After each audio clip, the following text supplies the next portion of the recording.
and it'll take you right to our landing page, which will have where our classes are and our consulting services. Now, we service Brevard. If someone comes to us from outside of Brevard, then we would probably refer them to the local SBDC. The area they're from. Okay. Or they could just do in their local area. They could go to the SBDC website and look in their local area. I think you enter your zip code, and it's going to take you to who the area rep would be. Okay. That's good to know. And I know you guys have a Facebook page here, too. I know that there's a lot of great information there. So if you're on Facebook, and go to the So Social Radio Show, I do have a link from your information. Again, there's a top pin post there, and you can click on their Facebook page, and from there they have a link directly to the website. So, which then you do provide a lot of the different workshops and such. Mm-hmm. So, what are some of the things that are coming up? Do you know of classes that you're teaching? I know you have some ongoing classes all the time, and you don't just teach them at the Melbourne campus. You go throughout the whole Brevard County area? We'll go to Cocoa and occasionally Chamber of Commerce's, both Titusville, we've had a class up there, a couple classes, Melbourne Chamber of Commerce as well. So we'll go out there. If we have enough people to support a class, and in fact, some cases we've done it with We Ventures, a women's business center as well. Typical classes coming up, we'll have classes on market research coming up, which is really important, one of our popular classes. I teach that with another small business owner, and we'll teach it together. So he brings the relevancy of the small business, what he went through, and I bring kind of the overall consulting perspective. That's coming up in March. We have a risk management class, which happened to be our most popular class 2 days before Hurricane Matthew hit. So our disaster planning class was on overflow basis with the eye of the hurricane a few hundred miles offshore. I think you did one at the Small Business Council meeting at the Northern Regional Chamber. I did. At the Chamber. That was a very popular one. I'll probably do it in March and nobody will attend because the skies are sunny. Everybody's panicking. It just shows you a lot of classes and information is very much top of mind for the small business owner. Definitely. They're locked into the business and you've got to give them top of mind discussions. That's going to attract them. Well, the more relevant you can make it, which is top of mind, the more they're going to believe what you're saying, the more they're going to come back for more counseling, the more effort they're going to put into building their business on putting that together. How long does it normally take to get an appointment with either you or a member of your team? It'll take a couple of weeks, usually a couple of weeks out. If they need something very immediate, they can send an email or a phone call. And they might have a specific question that needs to be immediately addressed. With the registration, we'll address it. It happens a lot. And then we'll have a follow-up meeting. So that can happen quickly. The follow-up meeting will take about 2 weeks to get on the calendar, roughly right. And I try to keep the calendar so I can give the people enough time that I could prepare for the session and then send them follow-up work from the session. So usually I don't have back-to-back consulting meetings. I try to make sure I build client relationships, and I build it by providing with the information on a very timely basis and keeping in touch with them as needed. And you mentioned that those businesses that are really seeking some great assistance from you, you don't really have a time frame. I mean, as far as when they come in and want to work with you, they're pretty much, if they want to continue working with you for a few months, do you help them put marketing plans together, or do you actually assist them and consult with them where they're doing the work? Well, a little bit. I will provide information. So the secondary research we actually will conduct. Doing some financial assessments, QuickBooks consulting we'll actually do. Many clients have QuickBooks. I'll take their file and go through it and read it and help them for it. Oh, wow. A lot of it, though, is the teach the kid the fish concept. I will teach them, instruct them, give them the tools, the templates they need, the information, walk them through it, and then critique what they have coming back. But I really want them to do it. Perfect example would be a business plan. I will take them through what is really important for the business plan, and usually I advocate starting with the marketing section and the customer in view first, and then building it from there. I like that, yeah. And then I'll teach them, I'll take them through, and I'll give them an example of a business plan in their industry and show them the data and the specificity that's in it. Then I'll give them a tool and research information and then ask them to go do it because I want them to be educated. They need to be the world's expert on their business. No one can know more about their business than they do. Mm-hmm. And then when they'll send me back the business plan, I'll critique it, show them what's right, what they may need to improve, what they really did well at, etc. But, kind of to teach the kid to fish and coach them along the way. Mm-hmm. I won't ever write anyone's business plan for them because I think I'm doing actually a disservice for them. Then it's my plan. It's not really theirs. I like that. And if someone asks them a question, sure, you'd say, well, go talk to the SBDC. Is that a good answer? No, because if you're personally involved, you have a stake in it. You're going to know more than just reading a business plan and say, okay, well, this month I'm supposed to do this much revenue, and my labor cost is supposed to be this much and that much, and marketing's here and there. But when it's, I guess, inculcated into your being, right? You live it and breathe it every day, and it allows you to maneuver with whatever situation is placed in front of you. Exactly right. And there's a greater chance that they'll keep it updated as well, because a business plan is obsolete as soon as it comes off the printer. Isn't that the truth? With the way information changes. And so the purpose of the business plan, there's always going to be an equity investor or a loan officer who will request it, but the real purpose of it is educate the business owner. What they know, what they don't know, and information to build it and have a logical flow to it. And then something they have in their mind when they're making decisions, the impact. If I have a business plan, I know the impact of my marketing activities on the revenue.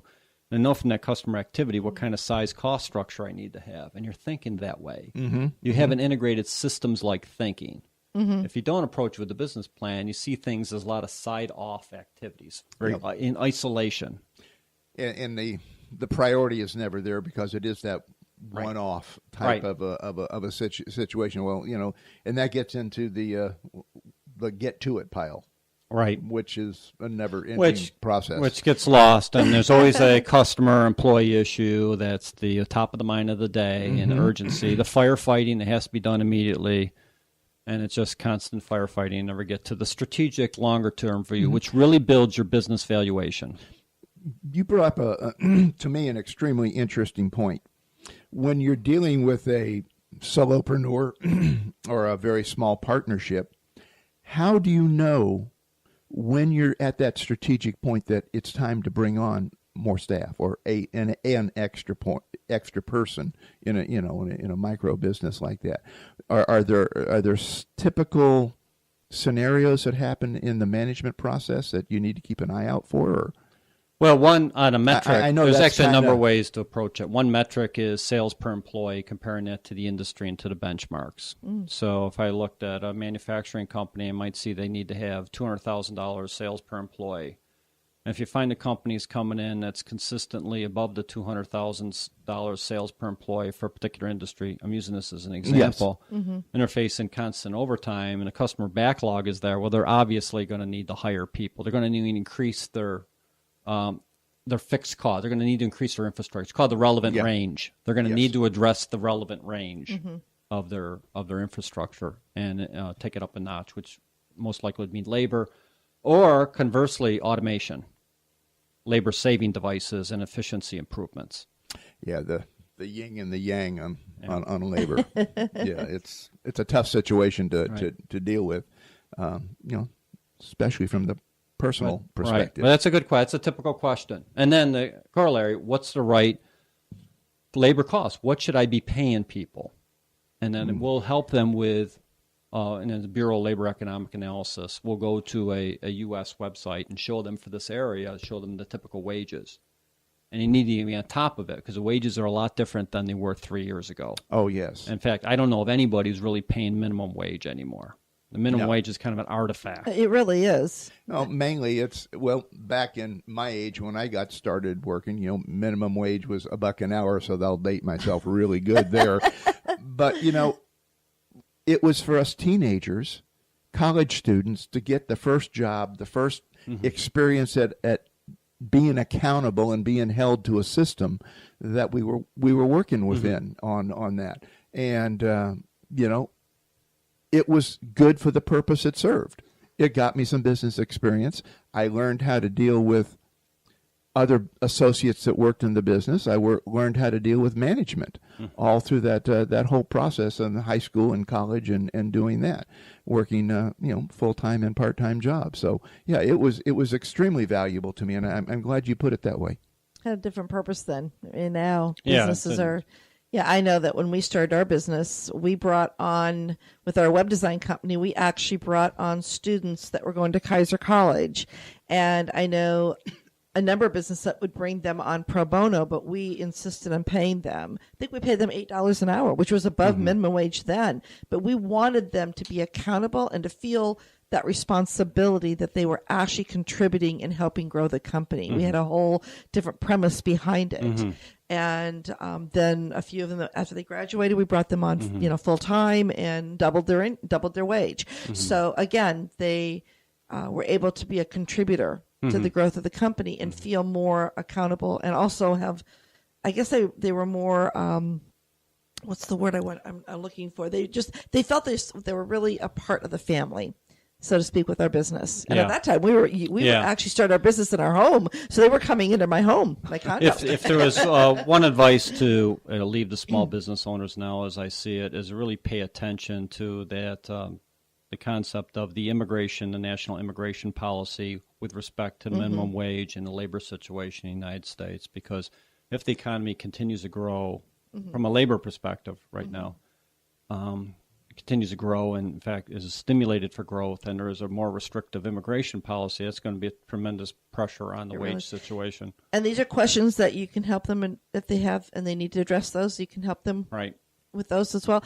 Now, do you ever, when a company comes to you that is really feeling that they're like stuck, and perhaps they need to have more knowledge on how to price their products and services so that they are staying within, what the other their competitors in the area are, and because I know a lot of people in other areas of the country charge a lot more than we do because they live in a different area. So do you find businesses coming and talking to you about that as well? Yeah, pricing is a big topic. I mean, the whole concept is understand your value proposition with respect to pricing. True. Know that what you're pricing is a diamond and not a rock. Understand your pricing level. So we'll take them through pricing strategies and pricing models. And actually, I'll bring into line an SBA course. SBA has a great course on pricing. It's a 30-minute course, a video course, and with corresponding printed material and models that they can follow. So generally, I'll have somebody educate themselves a little bit on pricing, then we'll come back and we'll look at pricing. And usually I'll factor in a competitive analysis when doing the pricing. Oh, very good. I'll analyze the competition, and I'll look at the competition's margins and everything we know about that, and we'll bring that into the pricing discussion. And then we'll want them to look at their point-of-sale system, whatever, and their products, their product offering, what is fast-moving, what is slow-moving, et cetera, because that should come into the pricing discussion. Then we'll try to decide where they have pricing power or where they don't have pricing power, where they have the ability to raise prices and what level they should raise it, and where they may even have to cut prices. So a lot goes into it. That's kind of a model, more of a model that you have to do, a strategy with a supporting model. And you've contributed to our listeners. There's so much different information. So I just want to reiterate where they can get in touch with you, and where they can find out what upcoming classes that are out there and where they're going. And I know you have an actual website. It's easternflorida.edu/go/SBDC. And I believe if they pull that up online, you'll actually go to your webpage here in the Brevard County area. That's correct. It'll go to our landing page. They'll see a picture of me. They'll have. We try to edit it out. I photoshopped it, so I'm 30 years younger.